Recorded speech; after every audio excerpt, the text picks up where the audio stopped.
প্রিয় বিসিএস পরীক্ষার্থী ভাই বোনেরা, আগের ভিডিওটি ছিল শুধুমাত্র প্রিলিমিনারি সিলেবাসের উপরে। আজকে লিখিত পরীক্ষা এবং ভাইভা পরীক্ষার নাম্বার বিন্যাস এবং সিলেবাস সম্পর্কে একটা ধারণা দেব, যা পিএসসি থেকে বর্তমানের সিলেবাস। প্রথমে বিসিএস সাধারণ ক্যাডার লিখিত পরীক্ষার জন্য 900। বিসিএস সাধারণ ক্যাডারের মধ্যে কি কি আছে? বিসিএস সাধারণ ক্যাডারের মধ্যে আছে পররাষ্ট্র, প্রশাসন, পুলিশ, কর, তথ্য, ডাক, সমাজসেবা, অডিট, পরিবার পরিকল্পনা।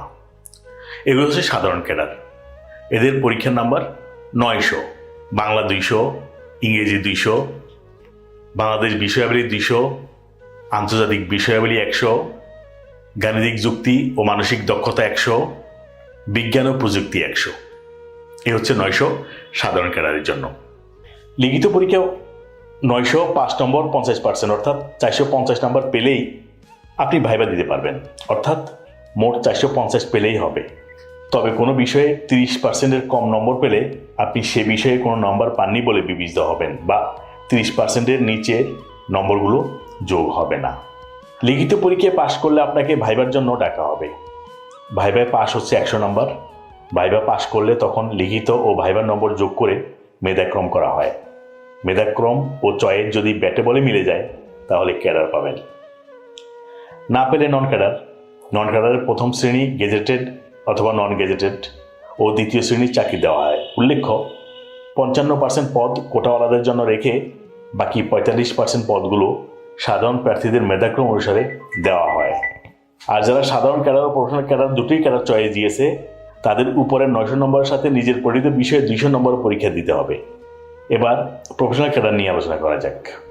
Professional cadre 900। প্রফেশনাল ক্যাডারের মধ্যে আছে ডাক্তার, ইঞ্জিনিয়ার, শিক্ষা, মৎস্য ও কৃষি। এই 900 নম্বরের বিন্যাস কীভাবে আছে? বাংলা 100, ইংরেজি 200, বাংলাদেশ বিষয়াবলী 200, আন্তর্জাতিক বিষয়াবলী 100, গাণিতিক যুক্তি ও মানসিক দক্ষতা 100, আর নিজের পঠিতব্য বিষয় 200। এই হচ্ছে 900 প্রফেশনাল ক্যাডারের জন্য। সাধারণ ক্যাডারের ক্ষেত্রে লিখিত ও ভাইভা পরীক্ষার নম্বর যোগ করে মেধাক্রম তৈরি করা হয়, এবং প্রফেশনাল ক্যাডারের ক্ষেত্রে লিখিত ও ভাইভার সাথে পঠিত বিষয়ে নম্বর যোগ করে মেধাক্রম তৈরি করা হয়। এই হচ্ছে লিখিত পরীক্ষা এবং ভাইভা পরীক্ষার নাম্বার বন্টন এবং সিলেবাস।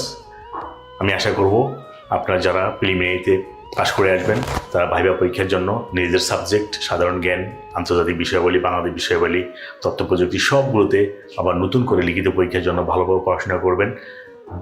প্রতিদিন পড়বেন, প্রতিদিন জানবেন, প্রতিদিন শিখবেন। লিখিত পরীক্ষা কিছুই না। এবার লিখিত পরীক্ষা যারা পাশ করবেন, যারা লিখিত পরীক্ষা ভালো করবেন, ভালো কৃতকার্য করবেন, তাদেরকে ভাইভা পরীক্ষা ডাকা হবে, এবং ভাইভা 200 নম্বরের জন্য 100 পেলে পাস।